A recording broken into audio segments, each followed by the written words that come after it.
emergency for the first time in about... This is Jim, and, Receiving this message. We are Ken Jennings and John Roderick. We speak to you from our present, which we can only assume is your distant past, the turbulent time that was the early 21st century. Fearing the great cataclysm that will surely befall our civilization, we began this monumental reference of strange and obscure human knowledge. These recordings represent our attempt to compile and preserve wonders and esoterica that would otherwise be lost. So whether you're listening from an advanced civilization or have just reinvented the technology to decrypt our transmissions, this is our legacy to you. This is our time capsule. This is the Omnibus.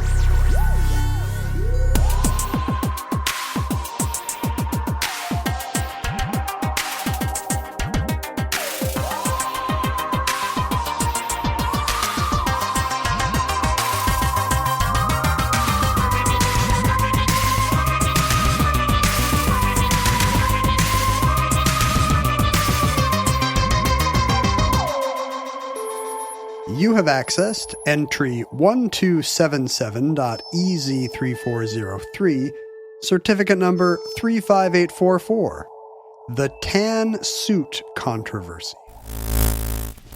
Good afternoon, everybody. I want to say a few words on a number of topics and take a few questions before the long Labor Day weekend. First, beginning with the number one thing that most Americans care about, the economy.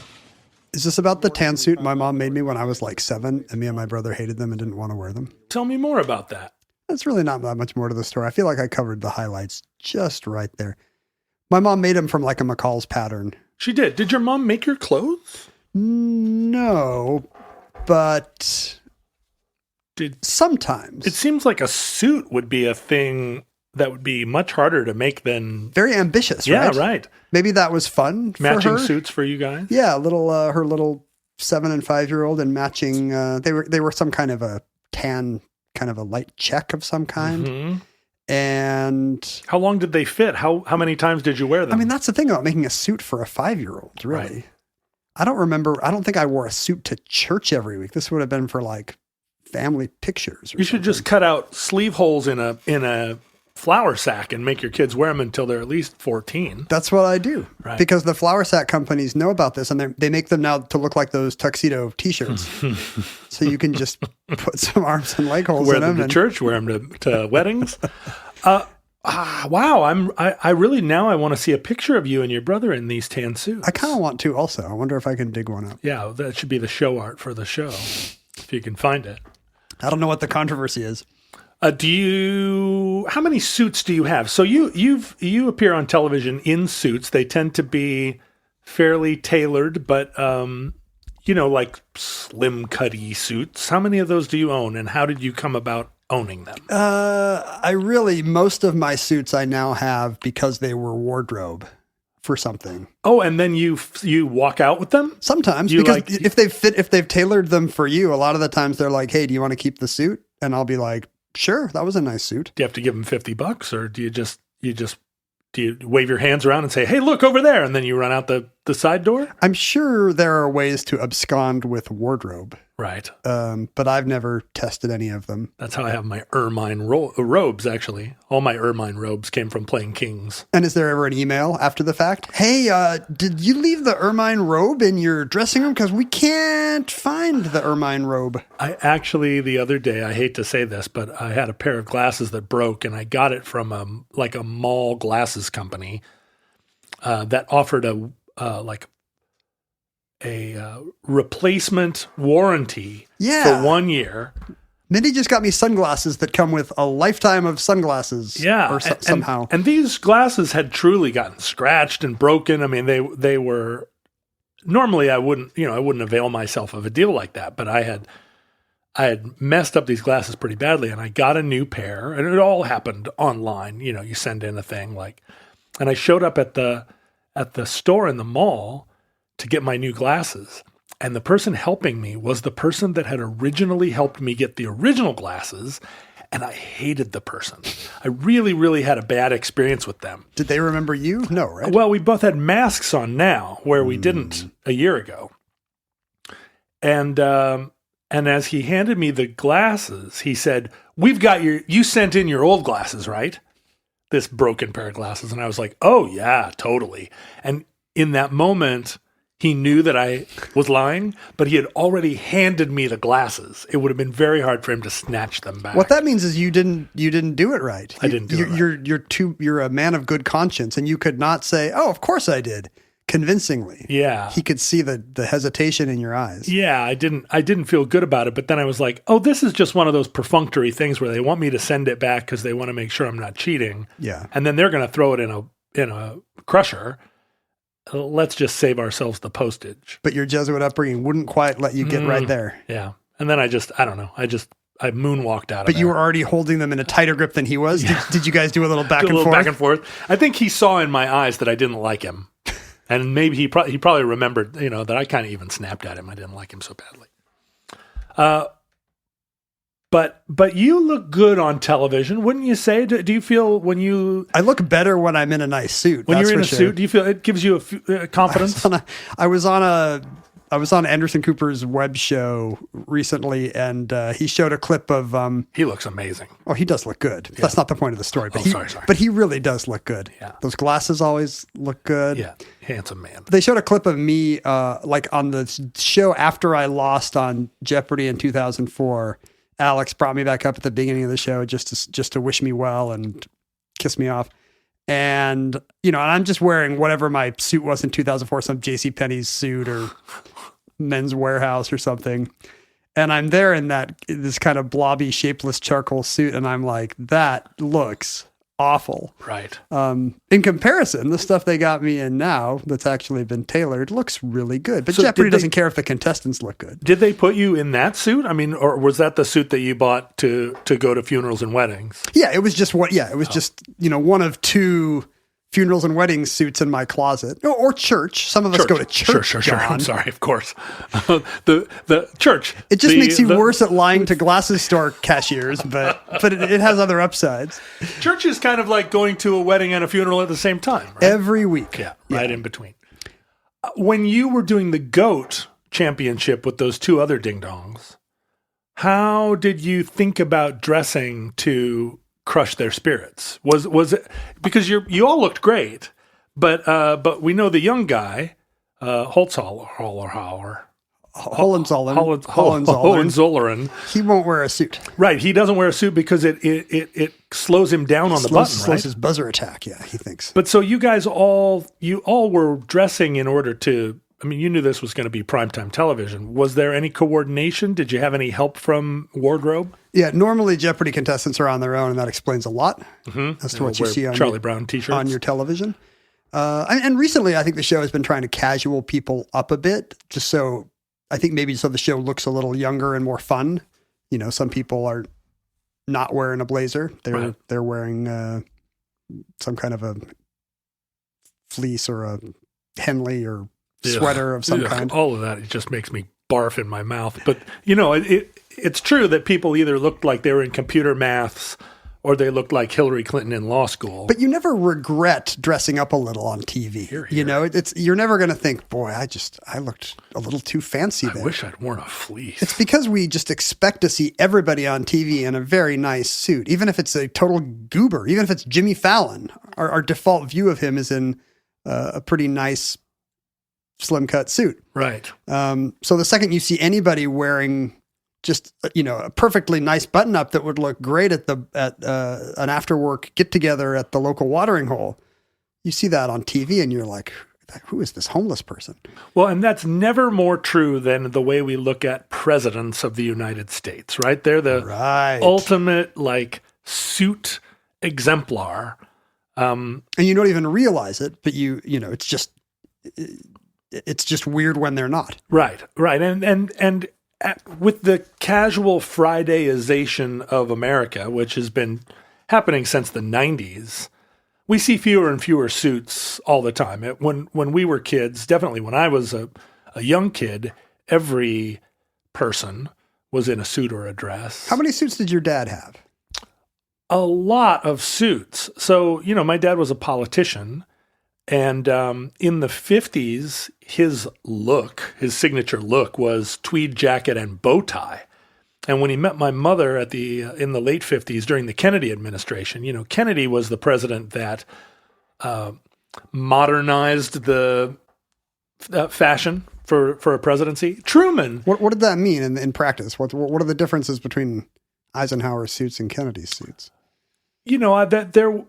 Presidential fashion is actually really fascinating, and there were so many great, very fashionable presidents. Presidents that were really dandies. Chester Arthur actually had 80 pairs of pants at one time. Yes, every day he would get up and put on in succession 80 pairs of pants. Because back then, if you had William Howard Taft's facial hair, but you did not have his girth, you had to bulk out. Yeah, I mean that was how you knew you were the person in authority. How many pants did you have? And he got them at Brooks Brothers, if I remember right, because even in Chester A. Arthur's era, that's where the New York gentleman went. That's right. And if you can imagine Chester Arthur's wardrobe at the White House having 80 different trouser options every morning. It was a slower time, right? So he wasn't getting rushed out of the Situation Room. Yeah, foreign policy was happening at the letter of. It would be funny if there was still a basement down there for Chester Arthur, but it's just a there's no screens, of course. There's just one slate board with a stagecoach route in dotted lines with an X where the Comanche attack was. Right, and 24 Bartleby the Scriveners all scratching away. Bob Cratchit's down there. I actually get stressed by the idea of 80 pairs of pants. Even just now owning like 10 suits that I've come across through various television endeavors, I'm like, I have no mood to wear one or the other today. I mean, if you had 80 pairs of pants, you could wear, it would take you... at the rate of one a day, let me do the math. At the rate of one a day, you could wear the same pair of pants 4 times a year, right? Would you drop a little schedule? Yeah, well, you just start at one end of your closet and work your way to the other end, and then start again. That's true if all the pants are interchangeable. I think I'd be afraid I was not wearing a September pant. Right, some of them are, tuxedo pants. You're not going to wear those to a baseball game. No, I think, so this is kind of part of the story of part of our story today, the idea that somewhere along the line, dressing up became a burden for a modern man or a modern woman, right? The idea of putting thought into your clothes, trying to convey authority, trying to thread that needle of you're fashionable but not, or you're stylish but not fashionable. You have authority without seeming posh or fey. Here's my argument for the naturalness of bad male fashion. Go. Young boys do not choose to dress up in appealing little suits. Little rough and tumble boys don't, but I have a good friend whose 6-year-old boy became so fascinated with fashion that he decided he wanted to be a fashion designer, and now at age 10 is actually like sewing clothes. It's true. I shouldn't generalize from my heterosexual childhood. But I see what you mean about the sort of our Spanky and our gang version of a little boy. When a little boy is in a suit, it's because his parents have put him in that suit and he is upset. Right. The Norman Rockwell little boy who's got a frog in his pocket. Exactly. Yeah. He's having a bad day because he had to wear that suit. You and your brother were in these terrible tan suits and you felt bad. You had a frog in there. You wanted that frog out of there. You wanted to go pitch marbles or whatever. And it's not just because we were told to, or because they were a little more complicated. James Hohenzollerns not wrong. Your collar's a little tight, and the tie might chafe, and the sleeves are fiddly, and. Well, think of how Steve Jobs changed the world because he didn't have to worry about what he was going to wear. He had so much free time that he could invent the iMac. Because he woke up in the morning and he just had indistinguishable from one another cashmere turtlenecks or whatever those were. Mock turtlenecks. I'm sorry. Even rolling over the top of the turtleneck Too much work. Too much work. We would have missed out on one a bevel on the iPhone if he had to roll his turtleneck every day.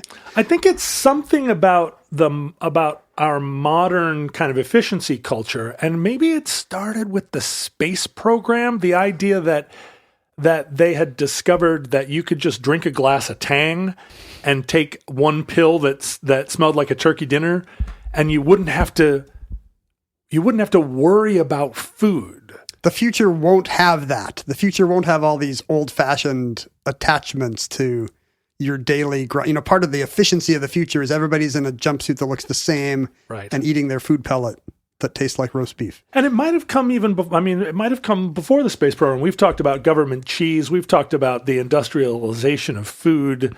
The fact that all canned pumpkins are actually squash and they're all made in one little town.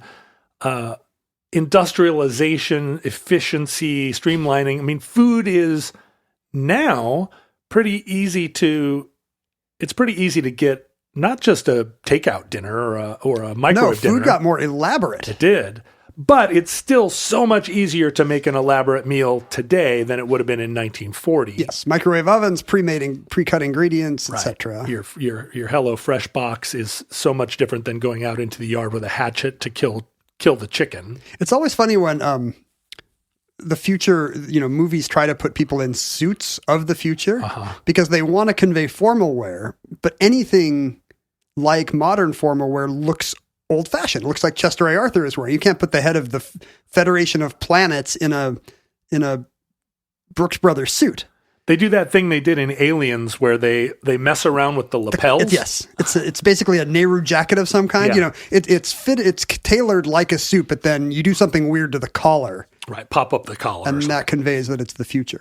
And in a way, the men's suit with lapels and pleated pants and buttons up the front, that does go back, a version of it goes back centuries. And if you take a blazer, even now, and you fold the lapels up and over, you'll realize it's a military tunic. They're all, I should get one right now and put it on, but any blazer... this is a podcast. Just tell people you are. Go to your closet right now, take your blazer, pull the lapels up and put them together as though there were a button at the neck, and you'll see that it's a tunic. Grab some epaulettes. And that's what you would have.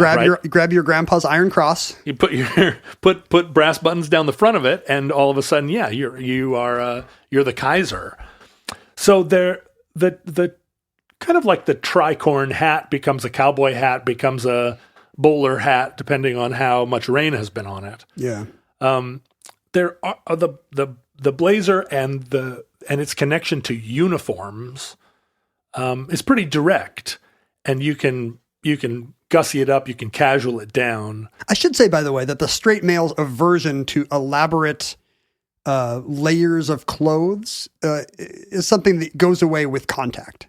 The longer I had to wear formal wear, suit and tie, 2 years on a Mormon mission, 74 Jeopardies, you start to lose the idea that this is unpleasant special occasion wear. And why am I doing this? And what pocket do I put my frog in? Right. It just becomes... You can trick people into thinking that suits are comfortable. Well, and they're kind of fun, right? I mean, they are...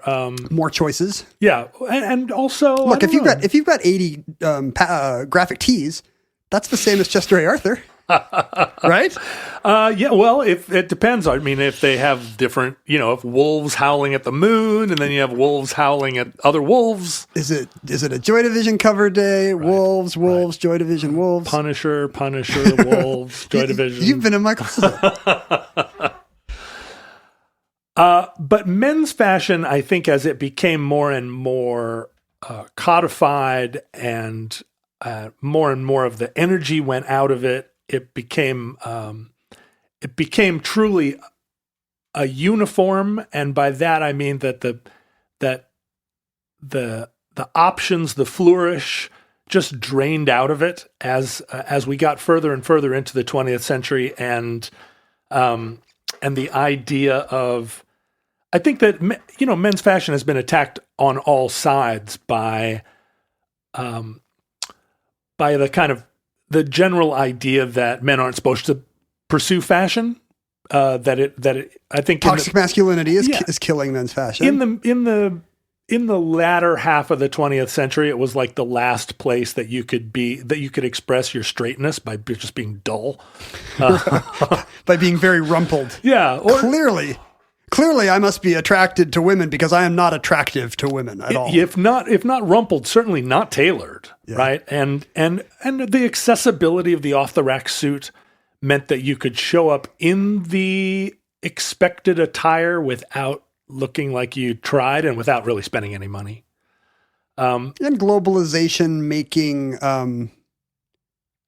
clothes that look nice on, to the layperson or on first glance, but actually are not nice, more widely available, right? And I think and we talked about it a couple of different times in preppy handbook world, where rich people introduced sports clothing into mainstream fashion, but sports clothing in their version was still very tailored and made out of wonderful fabric. But as soon as you introduce the idea that you can wear sports clothing in daily life, even if that is a cable knit sweater tied around your neck, the next iteration of that, I mean, it takes a while to get to sweatpants on an airplane, but Ralph Lauren clothes are ostensibly sports clothes. It's just that the sport is fox hunting.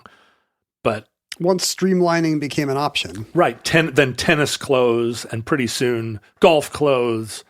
And then it's just like, it's shot put clothes. One thing I'm not clear on is how much are we just describing the clothing of the clothing of some elite class?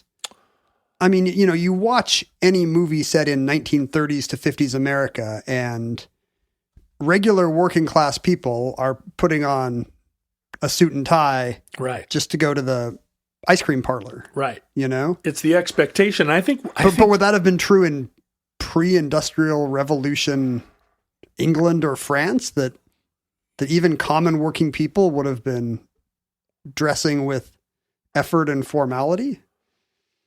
I think that it probably, and this would be an interesting episode to do, but in pre-revolution France, the perfumed wig era, not everyone can wear a perfumed wig, but I think there was still...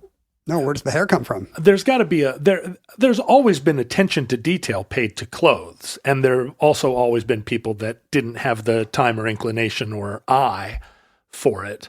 I mean, before the revolution, the poor people were called the sans culottes, right? The working people could not afford their nice breeches. Right. But they still, it's not that they were just all wearing shapeless bags. And I think it's always been a way to express aspiration, class. You're always trying to attract the eye of... Well, then I'm against it on just general worldwide revolution grounds, like that we should not be using wardrobe to distinguish ourselves from our brethren. That's absolutely right. Flat gray. We should all wear mousy tongue tunics. Syndico-anarchalists like us agree. Anarcho-syndicalists like us agree. You're wearing a shirt right now that you got at Great Northern Outfitter Supply or something like that. GNOS. The $15 rack. And it makes you look like a man of the people. I absolutely am a man of the people. But if you think about the presidents of the United States and the band, the presidents of the United States, the band wearing their peach harvesting outfits. At some point, they decided, and this was Chris Ballou pushing this, I think, that their uniform was yellow T-shirt and black pants or something. Really simplified. It would have been funnier if they had each dressed like a different president of the United States. Like, remember how Paul Revere and the Raiders used to dress like founding fathers? There was a band called the Upper Crust, who and they were from Boston, I think, in the 90s, and they dressed like like Louis XIV. I just saw a picture of the Beau Brummels from the 60s, and they did not dress well. They were ironically named. If you look at the cover of the second Presidents of the USA record, they're actually dressed like different presidents. Oh, right. So you were ahead or behind, or maybe just thinking... They would have done it ironically, of course. They did it ironically. Everything's ironic from Seattle. Are you kidding? Right. Not Mark Lindsay. I guess he was from Portland, but he really thought Paul Revere and the Raiders should look like, they should all wear tricorn hats. And I don't think that was ironic. No. That was super cool. He thought that was a great look. look. It was the 60s, right? Yeah. I think that you hit on something with the talk show hosts. Talk show hosts and the president and politicians, people in politics, they're kind of the last refuge of the expectation that you wear a blue suit. Even CEOs. CEOs absolutely express nowadays that they're not your stodgy old IBM guy because they're all wearing, I don't know what, popped collars and sunglasses on top of their head. I mean, I don't know what these Silicon Valley That's right. kids They wear. got glasses on top of their heads. They're pushing up the sleeves of their sports jackets. I mean, isn't Elon Musk wearing some kind of bondage harness? Right now, Elon Musk definitely has a ball gag in, and I'm in favor of that. At a press conference. But I think as Casual Friday became casual every day, the suit became less and less just a thing that people wear and more.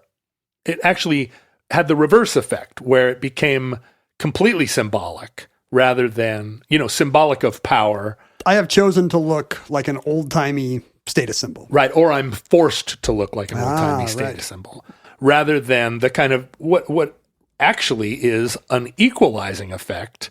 If everyone is in a suit, then it's very subtle, like whose suit is expensive. But there is a sense of a kind of universal uniform.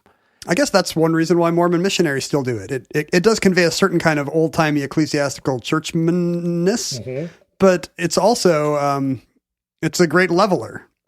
We all went to the same box store in Provo, and we all look like this, whether we're sugar beet farmers or scions to a tech empire. Yeah, and that had to have been true. I mean, if you look at the pictures of people, I mean, Miles Davis and John F. Kennedy were wearing the same suit.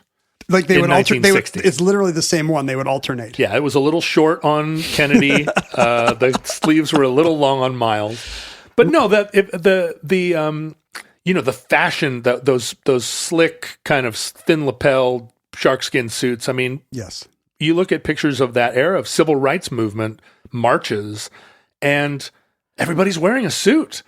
And I mean, everybody looks fantastic, right? But they really do. But then you flip over, and the people that they're marching against, or the highest echelons of the government, basically dress the same, wearing the same suit. It's going to decline so much that in 50 years, people are going to look at photos of the Women's March where everybody's wearing a Ruth Bader Ginsburg T-shirt and a pussy hat, and everyone will say, "Look how fantastic." They looked. They're not just wearing the shapeless kelp blobs of today, 2048. I think in modern times, we regard President Obama, Barack Obama, as being a very well-dressed president. Stylish, fashionable. He looks good in his clothes. It was part of the whole image. He's cool in kind of a restrained way that his predecessor was not. You don't really care what George W. Bush's iPod playlist is, for example.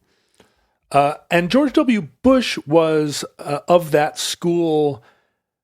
A lot of presidents post Ronald Reagan took elements of what Ronald Reagan brought to fashion. Western California Hollywood wear. Exactly. And George W. Bush made himself appear to be a man of the people, even though he was a silver spooner. But he cut a lot of brush. Because what he did was he wore jeans, he had a belt buckle, he tucked his shirt into his jeans, and he had cowboy boots on. And this was a thing that, he borrowed from Reagan, and Reagan obviously borrowed from Hollywood. The Hollywood West, maybe? Hollywood West. And Lyndon Johnson did this too. When he was on his ranch in his Stetson hat, it was obvious that this was his time off, but he was still dressed pretty well. But Reagan was a real dandy. And I have a lot of criticism directed toward Ronald Reagan and his policies, but you cannot criticize Reagan's sense of style. He was impeccably tailored, absolute, and for a man of his size and age, he always looked great, and he clearly loved clothes and took a lot of care in how he was tailored. You can look at him and see that he had a tailor who knew him and who who made his clothes for him. And in fact, I know the name of his tailor. It was a Beverly Hills tailor by the name of Frank Mariani, who made Reagan's clothes, I think, for decades. It's too bad I wasn't one of the game show host guys, a Botany 500 or something. Yeah, right. President Reagan is dressed by Mr. Guy of Rodeo Drive. The Johnny Carson suit wear. But I think the 20th century presidents, I mean, we can look back at them and kind of gauge their style. And you can even rank them. And I'm sure you have. Hundreds of, I definitely do it all the time, but there are hundreds of websites ranking the style of various presidents. But, George W. Bush was in that post-Clinton world where, Clinton was so casual going into the presidency, so famous for his short shorts and his baggy T-shirts. And he's not just a boomer, he's from the South. Yeah, he's really schlubby looking going in. And he figured out how to put himself into just enough of a suit to, and he had that Arsenio Hall moment of style. He was the president with the Ray-Bans on. But you wouldn't look at him, and that he was president during an era when men's fashion had really hit the skids. We're all products of our time. Yeah, but the really baggy tailoring then, not that weird low rise double-breasted suit thing that was really popular during the 90s. Oh, I remember. So Clinton was kind of swimming upstream in terms of looking. He was swimming in presidential. He was like David Byrne. And George Herbert Walker Bush was maybe the last truly preppy, staid, dull but expensive looking president. Yeah, government functionary. He's got 10 of those in a row in his closet. Botany 500. Obama brought a certain kind of style and class back to the presidency, but it was not his tailoring, really. Obama was very conservative, super boring dresser. I assume, I don't know, maybe you can disabuse me of this, but I assume this is something he curated. You sense this whenever he drops a podcast or a playlist, that to this day, Obama is making sure that he is neither too edgy nor too dull. He's trying to walk a fine line where the broadest possible swath of Americans will find him cool and not be threatened by him, because unlike the other, he has something not going for him that the other 45 presidents do. Right. And it is a big question, I think, whether or not he's being dressed by committee or whether he is naturally not interested in clothes. What Obama has that a lot of presidents don't have is that he's very comely, right? He's very fit. He's got I didn't want to say this when you were saying Clinton looked kind of schlubby, but Clinton was also eating a lot of quarter pounder meals. Right. And Donald Trump obviously it doesn't have a swimmer's body. That's the meanest thing I have ever heard anyone say about President Trump. George W. Bush is just, kind of a standard American guy. He does not have Obama's broad shoulders. Yeah, broad shoulders and slim waist. I mean, Obama is a beautiful man. And so he has the gift that beautiful people do of being able to make even like uninspired clothes look good. It really bothers me when I'm aware of how much padding is going into the shoulders of my suit to make me look like a game show host. And the padding, is evident. On me, you mean? No, I mean, I think it's one of the problems of modern suits is that the tailoring isn't careful enough. It's not good, in other words. And so you can see behind the magic trick of a good suit and say like, well, this isn't really a great suit. It doesn't fit. And it's maybe the main critique of post Ronald Reagan politician suits, because it's not just restricted to the president. The senators and the Congress people, they follow the lead of the culture, and suits at a certain point lost all their imagination. Is there a partisan divide? Are Republican senators looking to their de facto party leader and vice versa, or the converse, not vice versa. Well, it became and really exemplified in this incident that we're about to discuss. It became another way to attack a politician along partisan lines. I think that there was some, Jimmy Carter tried to be a casual president and break the sort of Richard Nixon version of just a man in a gray suit. Sure. Sweaters. Carter sent Amy to public school. Yeah. Carter tried to wear cardigan sweaters. He had tweed jackets. He tried to be more approachable in fashion. Unfortunately, Carter in the late 70s was dealing with another really low point in American style. There were a lot of artificial fabrics. The tailoring was big, wide lapels and short jackets. It didn't look good. And so when Reagan came in, he was very unapologetic about... It's ironic. He's the Teflon president, but he's not wearing polyester. No, he's wearing really, really expensive fabrics. And there was a little bit of a sense that if Reagan hadn't been such a plain-spoken guy, that he would have been such a dandy that it would have been... he would have seemed like an exclusive, or like an elitist. Maybe Trump's or bad tailoring is then just part of his genius to remind the common working man that he, hey, I may have penthouses all over the world, but I have no idea how to wear clothes. I'm one of you. Look how long my tie is. Trump is, I think, by far the worst dressing president and maybe man in history. And it's astonishing because the fabric of his suits is very expensive.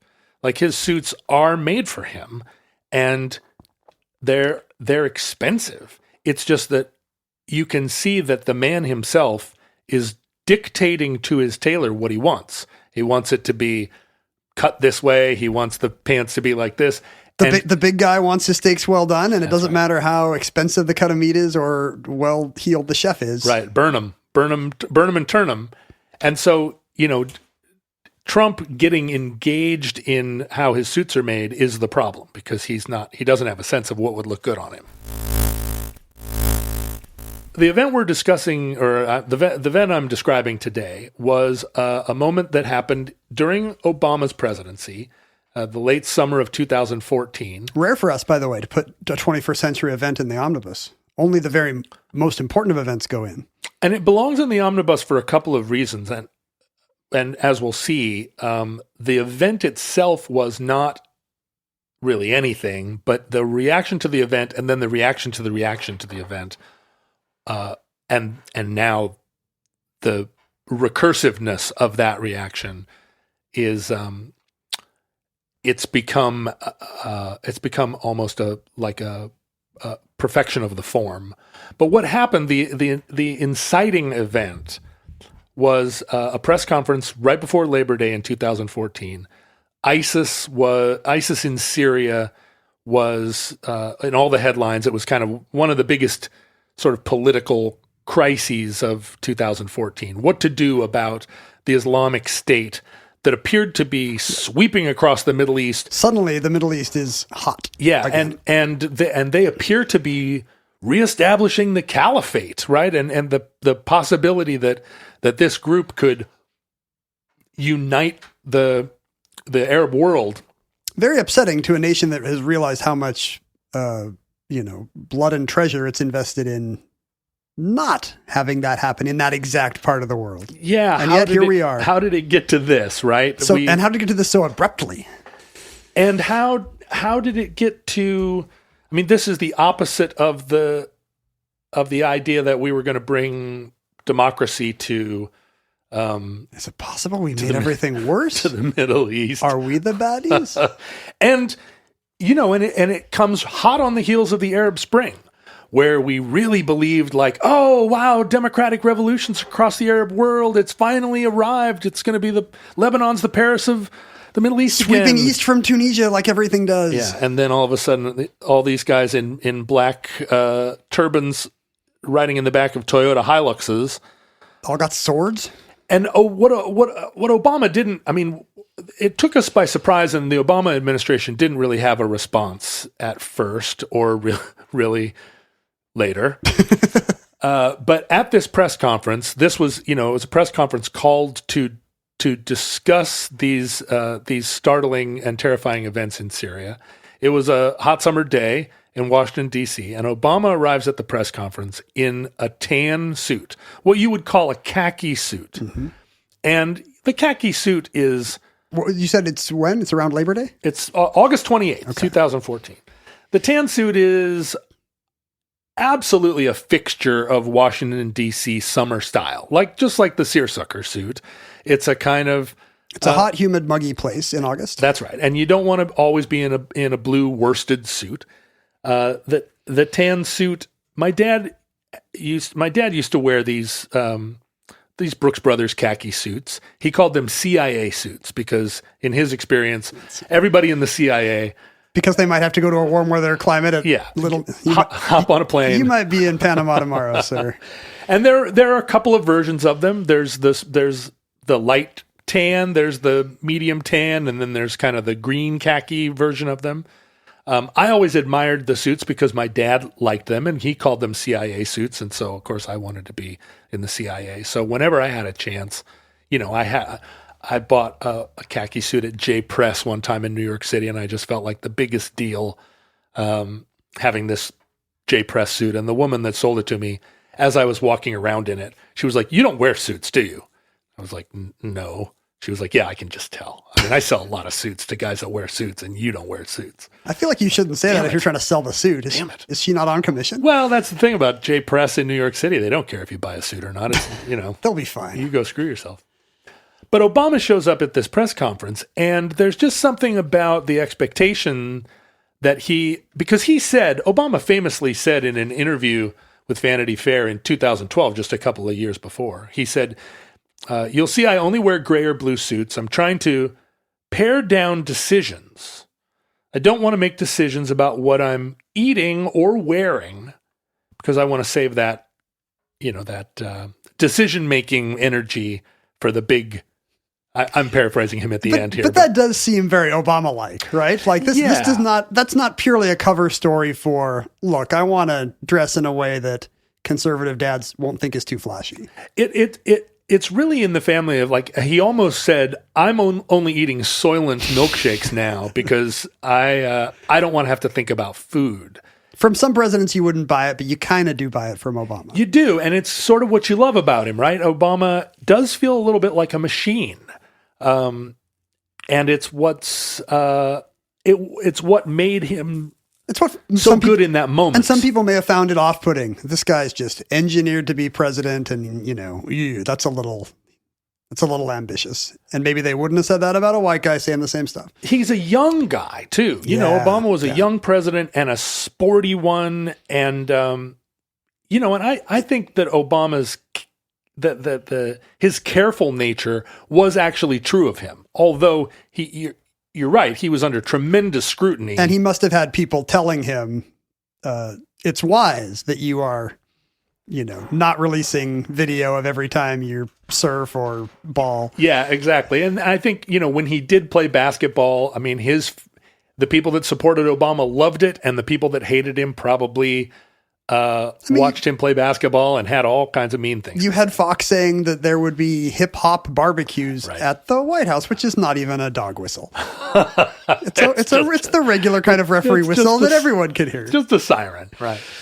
But Obama shows up to this press conference in this tan suit, and what we have in 2014 that we didn't in 2004 was Twitter, and within the space of this press conference, a very brief moment in time, there are over 4,000 tweets referencing the suit. Pro or con? Well, mostly con. The suit just takes people by surprise. It rattles their eyeballs because Obama is always in a blue or black suit with a very conservative, unimaginative tie. But by this point in time, we've come to expect all politicians and really all men on television to be in a blue or otherwise dark suit, blue or gray or black. They should just have a wood standee at the podium that you stand behind. Like one of those carnival photo ops. Look through a hole, right. And you're going to have a red tie or a red tie. And a flag pin. Maybe a yellow tie and a flag pin. So this suit just seems like, this guy just came off of a not even a golf course, but like. If you saw a guy at the office wearing it, you would think nothing. Nothing. But if you see a president, it's like, is he on safari? If you went out onto the street at that moment, right outside the White House, 3/4 of the people walking past would have been in that outfit. But maybe you want to get to this, but had presidents worn? Was there precedent for almost every president prior to that had worn tan suits with impunity? Ronald Reagan famously wore a brown suit. After he'd been elected president, but before he'd taken office, he showed up to tour the White House in a brown, and not like a conservative brown suit, but a striped suit that was the color of cocoa. So which Jelly Belly? Root beer? Yeah. Chocolate pudding? Yeah, chocolate pudding. Oh, wow. And I was old enough to remember the controversy of Reagan's brown suit. Oh, it did elicit remark. It became a thing. Reagan's brown suit became a thing, but it was used to illustrate that Reagan was his own man. Yes, he had returned the brown suit to the world. Reagan went on a press, like a junket to Europe. He met Margaret Thatcher. He went and met all the G7 heads. And one of those days he wore a Glen plaid suit, a check suit. Do you think Helmut Kohl was like, was ist das? It was all over the newspapers. What is this guy doing? He's dressed like a clown. Well, my dad had a Glen plaid suit that he wore in the early 60s. It's an amazing suit. It just looks weird at the G7. It just looks weird when everyone else is in a blue suit. But Reagan's style was referred to all the time in the newspaper. But there wasn't, you couldn't take him down a peg because he looked great. It was just shocking. In the case of Obama's tan suit, unfortunately, that day it didn't look great. You don't think it looks good? I'm looking at it now. Well, the problem was, if you look through the pictures of Obama that summer, he's actually wearing what I think is the exact same suit on Easter. He was photographed. On Easter, the family went, because they used to do this, go to a different church in D.C., and they went to Easter service at the 19th Street Baptist Church. And he's wearing this tan suit? He's wearing this exact suit, and he looks awesome. The suit is tailored well. I mean, not like, it's not blowing your mind. The suit's not off the rack, right? What does Obama wear? So there's a tailor in Washington, D.C. that is, I guess, widely regarded as the tailor to presidents. Now, he's since passed away, but his name was Georges de Paris, and he was a very diminutive man with long gray hair who styled himself as an immigrant from Paris who'd come to the United States chasing a woman. She'd abandoned him, and he lived on the streets, and then gradually worked his way up this dramatic story, became a cutter at a tailor, and then gradually, I think, over time, became a successful tailor in his own right, and then became the tailor to presidents. The American dream. Hang out your shingle. He claimed he came to the U.S. in 1960, but was already a successful tailor in time to have made suits for LBJ. Wow. Now, most of the presidents had suits made a variety of places. Reagan had his own tailor, clearly. But Georges de Paris, his tailor shop was right there by the White House at 14th and G. And so every American president, and I think it's documented, every American president had suits made by Georges. Now, Georges de Paris was not French. No. His name was Georgios Christopoulos. Oh, well, he is at least from... Is he an immigrant? He was from Kalamata, first generation Greece. Greek-American? And he was poor, but had studied tailoring in Europe. And, from the age of 12, he was studying tailoring and came to the United States. And, like a lot of Americans that like to tell a story about that time they were homeless, including me, he spent a week living out of Couch his car surfing. when his girlfriend broke up with him. But he dined out on that story the rest of his life. But he did make suits for everybody. He had anecdotes about all the presidents. George W. Bush loved him. I don't think You just want a fun guy when he's fun. when he's playing with the measuring tape. He's got some banter. I don't think the Tailorati think much of his tailoring.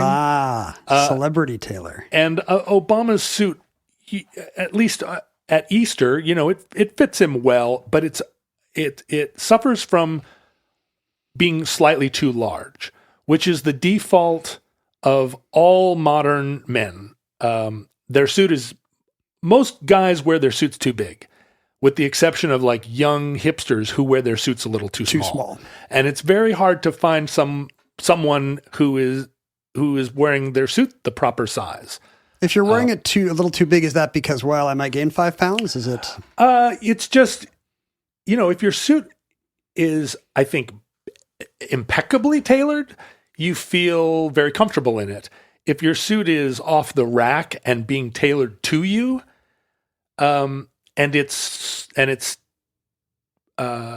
slim, you're going to feel that it's too tight. It's going to restrict your movement.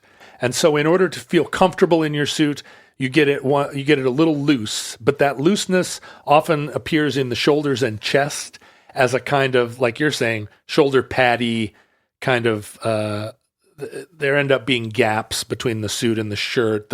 It just seems blousy. Mm-hmm. If you look at Clinton in some of his suits, he looks like David Byrne in Stop Making Sense. The suit, the architecture of the suit, he was a big boy. He would step out of it and it would stand there like Voltron. Yeah, he's just swimming in it. And Donald Trump often looks like he's draped in curtains. There's so much extra fabric that it's hard to know what. And I think this is part of the point, and also part of the mistake, is that he thinks it's concealing his bulk, but it really is accentuating it. So Obama's suit looks great, and the difference in how it looks on Easter and how it looks at this press conference is, I think, the tie. I was going to ask, because I'm looking at the tie.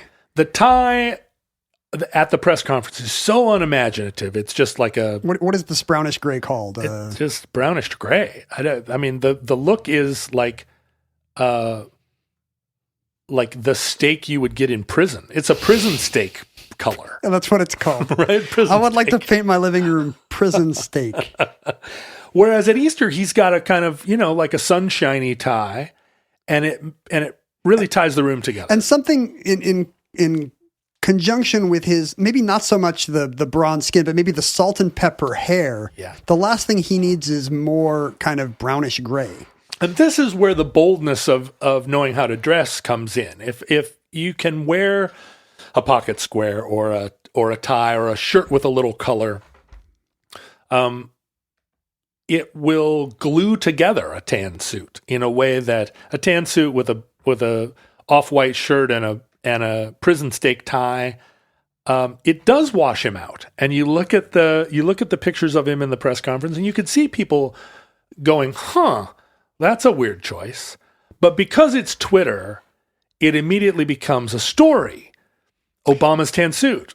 It's a story. This is something the future will never understand, is that journalism in our time just became, here's what people are saying on Twitter. And that's what it was. And even though Twitter is a very tiny little sub-ecosystem of our culture with its own weird rules and dramas and life cycles, as you and I know perfectly well, right. Because the media is overrepresented there, it's very easy for the media to say, everyone's buzzing about Obama's tan suit. Now, nobody watches a press conference about ISIS. What that means is that a small feedback loop on Twitter started buzzing about Obama's tan suit. And I think we'll talk about this more and more on the omnibus, because I think that this is a transitional moment in history. But yeah, all the newspapers closed and all the magazines closed. And all these journalists suddenly found themselves homeless, and they still had a platform on Twitter. They migrated to Twitter, and the presence of journalists there legitimizes Twitter as a they're not wrong. place to get news. This really is where stuff happens first, and a breadth of commentary from like very smart people happens first. And followed hot on the heels of a bunch of commentary from some not very smart people. Yes. And 2014 was right about the time that I started to really get my news on Twitter. And I'd meet people in the street and I'd go, "Oh yeah, did you hear about the thing?" And they'd go, "No, where did you hear about that?" Because they weren't on Twitter. Like you and I had just seen 800 people talking about it. In our view, it's the talk of the town. And I still had, sometimes I had news a day before because everybody else still was, getting their news from conventional sources. Patricia Lockwood just put out a novel, the first half of which is kind of set on Twitter. She doesn't name it. She calls it The Portal. But the book is called No One Is Talking About This, which is the feeling you get when you feel like you're plugged into this world that knows the scoop, and yet your family and friends are not talking about this. How do they not know? Right. 2014 was that, I think, very close to this tipping point. But by the end of the press conference, the story was not, it had nothing to do with ISIS ultimately, but it became a partisan issue because this was also kind of this was Fox News in its ascendancy as an anti-Obama universe. They have unlimited time to talk about whatever Obama does because they have an audience with unlimited patience for Obama surveillance. And the story was that the suit was disrespectfully casual, that Obama is talking about serious matters. He's supposed to be the president and a serious person. He's supposed to be conveying to ISIS that he's a no-nonsense type of character, but he's here. His message is we don't have a strategy yet to deal with ISIS, and he's in a summer suit, like an incredible breach of expectation of, it undermines presidential authority. And Fox went on the warpath about it. But it's also funny, right? It's also a thing that they're conscious about it being a small matter. As you and I know, this is catnip to Twitter, something that has a relatable, funny sounding hook. Yeah. But also is red meat to the prejudices of your audience. Yeah, and the memes came fast and furious. People within an hour were framing this in terms of "yes, we tan" as a play on "yes, we can." These are all dad jokes that you would appreciate. I'm writing this down. The audacity of taupe. See, it rhymes with hope. See, it really it knocked it out of the park. I want something with fawn. What do you got? Go ahead. You're the one. You can get it. It's a matter of stone. I remember nothing about Obama era America. Yeah. It seems so long ago. It was a long time ago.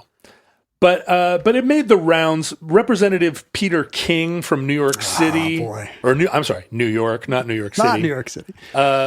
King, very much an iconoclastic guy who over time became more and more conservative as it played better and better. It kind of ended as straight up white nationalist.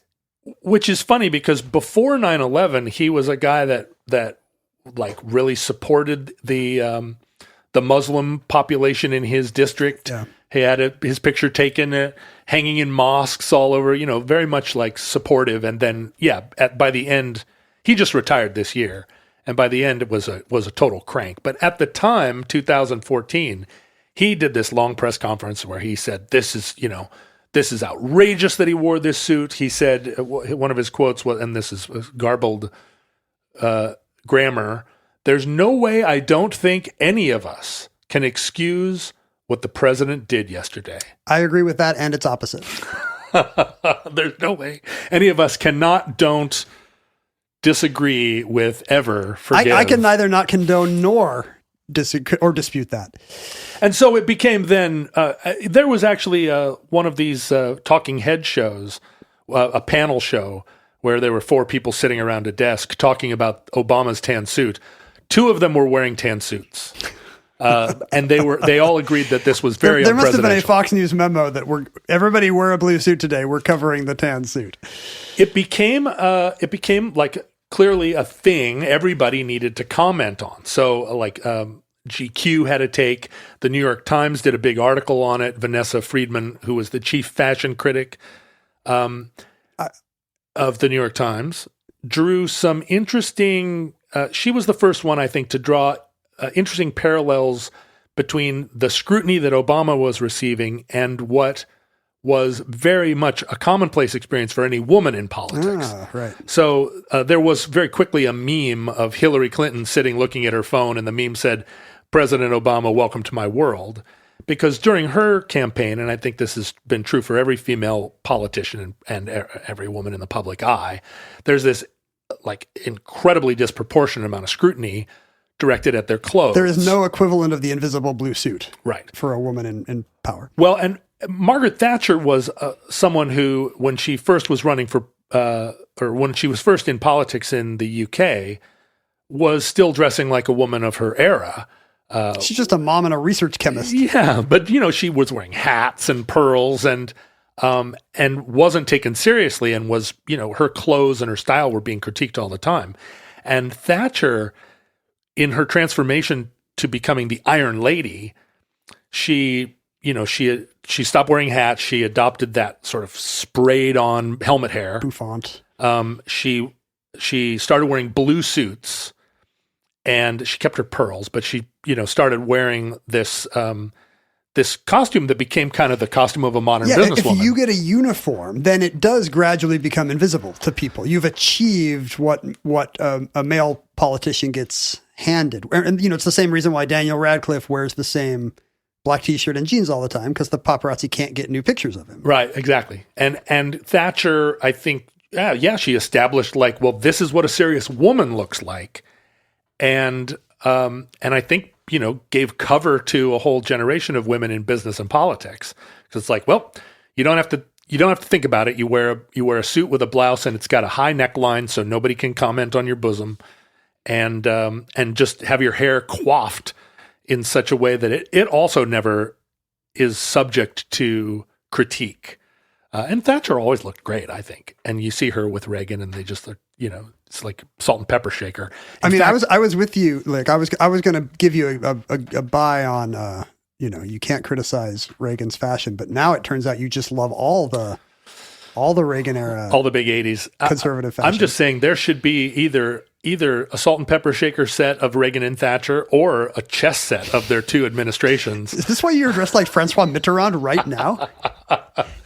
But Vanessa Friedman kind of rejoiced a little bit in the fact that Obama was getting raked over the coals, because she said, it's about time that men started experiencing this kind of scrutiny for their clothes the way women always have.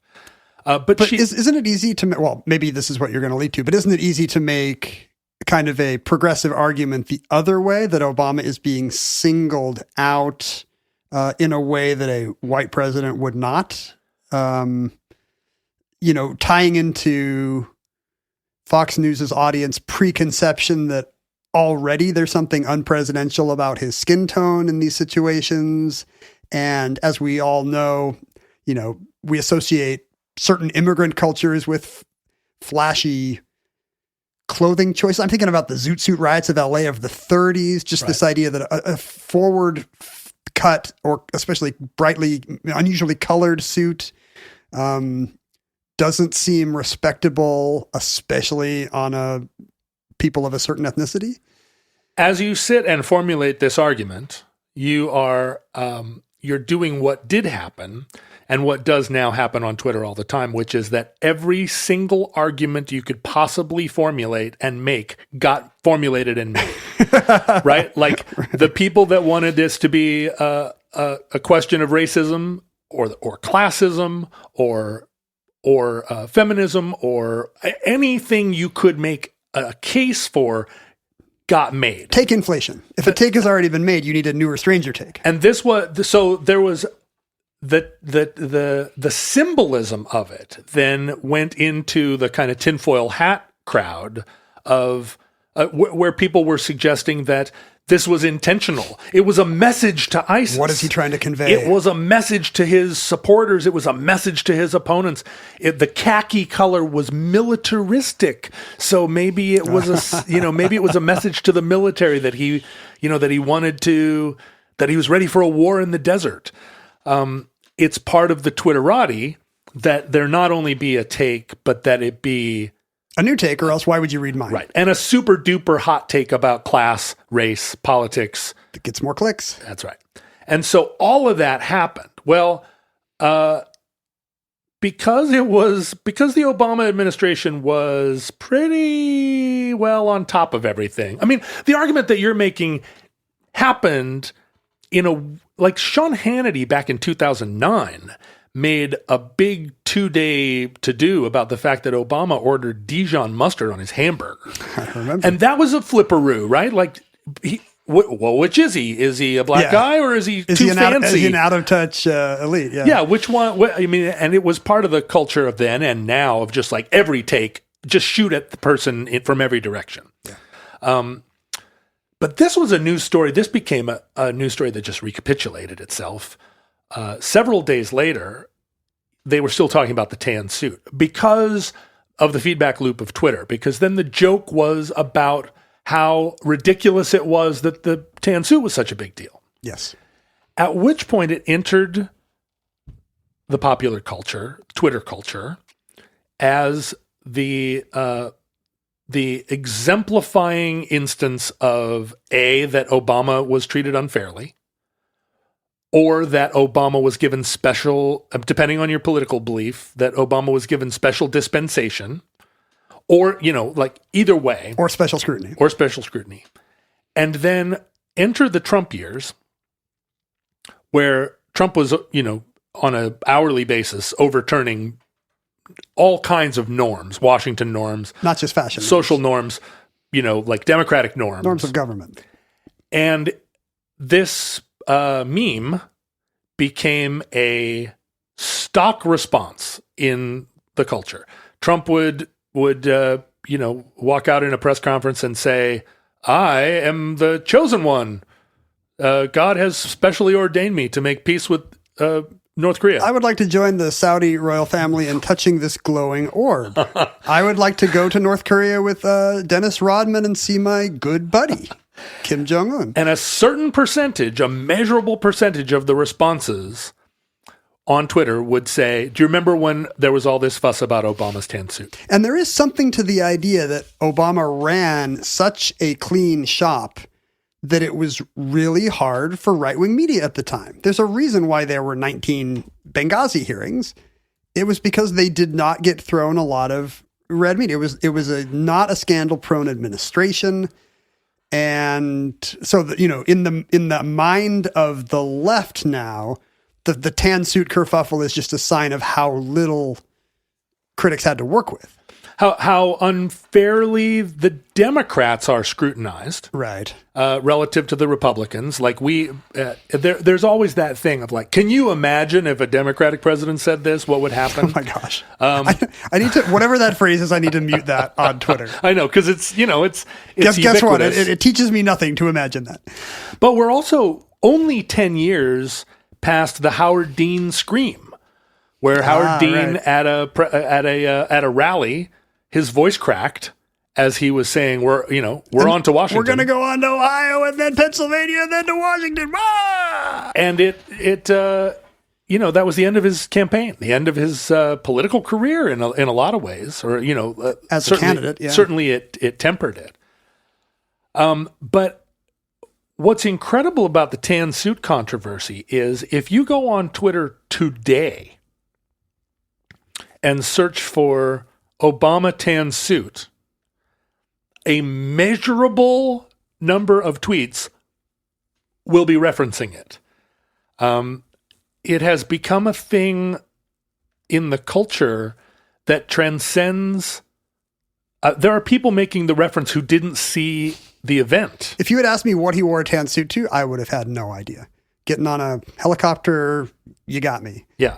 And Obama laughed it off, and rightfully so. And I think a lot of the people in his inner circle were like, he really likes that suit. It's, It's kind of one of his favorite suits. And they used it as a joke within the administration. In fact, because, Obama looked great in tuxedos. I mean, he looked great in certain suits. And they would, the Obama campaign actually tweeted out a picture of the suit on a hanger before, before an inauguration event or before the correspondence dinner or something he'd be in a tuxedo. And they were like, yep, he's getting ready, about to put on the suit. It was a way of kind of flipping a little bit of attitude back at them. But it's an example of the fact that that the thing now has taken on such a life of its own that the tan suit comment on Twitter is no longer referencing Obama and the suit. Yeah, it references a certain kind of discourse. Right. Yeah. It has become and I think it could be reappropriated by really anybody who wanted to use it. Of any political stripe, yeah. This last summer, Mitch McConnell showed up at the White House to meet with Donald Trump in basically the exact suit.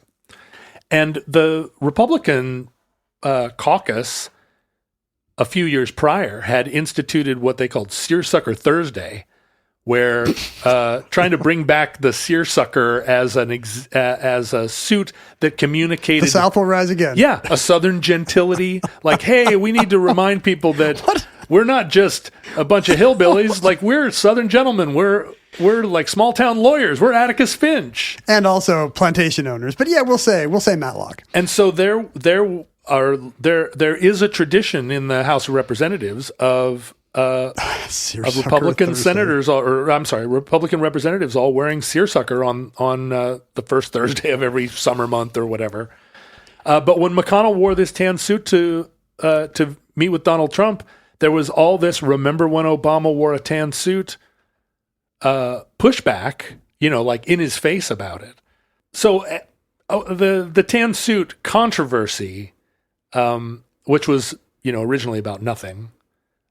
Except for the fact that tens of thousands of people had a megaphone to just communicate their instantaneous impression of a guy walking out to a podium, has now become part of the conventional wisdom about how the political discourse. It might be one of the 5 things our far future listeners remember about the Obama, if they remember Obama years, if they remember them at all, and the media critique of the Obama years, and what the media and the responses to the media critique. That's right, and how and the differences between 2014 and 2017. I mean, they were already doing retrospective articles in magazines about the tan suit controversy on the 3-year anniversary of it. In 2017, there was the first of what followed, many articles to follow about remember when, that laid out the whole controversy and then talked about all the different ramifications, now far overshadowing the event. I wonder what it did for the sale of tan suits. Does it help the visibility of the tan suit? Does it scare people off, the tan suit? Because I'm going to tell you something, which is that I own a tan suit. And irrespective of tan suit discourse, I always feel like it's a little edgy to wear my tan suit. Like maybe I'm not that guy. Why would I try to push the envelope and put on this tan suit when I have this blue one and this gray one right next to it? Let me throw this out. Madras tie. Tan suit, Madras tie. Tan suit, Madras tie. The Madras tie is the thing that's going to make the tan suit look like the 50s. I'm writing this down right now. And that concludes the tan suit controversy. Entry 1277.EZ3403, certificate number 35844, in the omnibus. Futurelings, if this is the first entry you're listening to and we did not scare you off of the potential of weird social media discourse, in our day, you should know that you could find @Omnibus Project pretty much everywhere in the portal. I was at Ken Jennings on Twitter. John, you can find at patreon.com/John Roderick. You can even Facebook, the worst of all the social media options, was a clearinghouse of omnibus discourse. Every possible take made on every possible entry all the time by finding the Futurelings discussion group. There were similar fora on Discord and Reddit. Please, if you have the ability to send electronic mail to our era, please communicate with us at theomnibusproject@gmail.com. Send us artifacts. Send me a Madras tie to go with my tan suit to Omnibus Project at P.O. Box 55744, Shoreline, Washington, 98155. I recently found out that I read the wrong zip code the other day. What? Oh no! I just said some like other Seattle zip code from some other Seattle address that I was just tripping along with. So I hope that the Postal Service can adapt. Good work. You can, really, the way to support the show is not with your dad's Madras tie. It's really to visit our Patreon, patreon.com/Omnibus Project. If you enjoy this content and the endless takes we provide on this content and the takes we provide on our takes on this content, you're going to want to be a Patreon member, because that's where you can hear the monthly Addenda show, in which we get to hear listener commentary on our discourse and shut it down because we don't want that. It's really what keeps the show going, and we are deeply grateful for the support we receive on Patreon, the sense of community there. Wait, is that the whole thing? That might be it. Did you do it all? I think I might have done the whole thing. Futurelings, from our vantage point in your distant past, back when people still wore clothes instead of kelp pods, bushels. Yeah, you'll wear those. You'll wear the kind of seaweed with the floaty poppy things, because then you can pop your clothes like postal packing bubbles. Yeah, you look like Sigmund the Sea Monster. Instead of popping your collar, you can pop your pods. We have no idea how long our decaying system survived, but we hope and pray that the catastrophe we fear may never come. Although, I don't know, less and less I pray that it will never come. I just pray that it will be painless, quick and easy. No, I think I'm just I'm starting to put some sheep's blood on the door every night, just in case. You want terrible things to happen, but you want it to pass your door. I want it to pass over. I'm not sure if it works that way anymore. If the worst comes soon, this recording, like all our recordings, may have been our final word. But if Providence allows, we hope to be back with you soon for another entry in the Omnibus.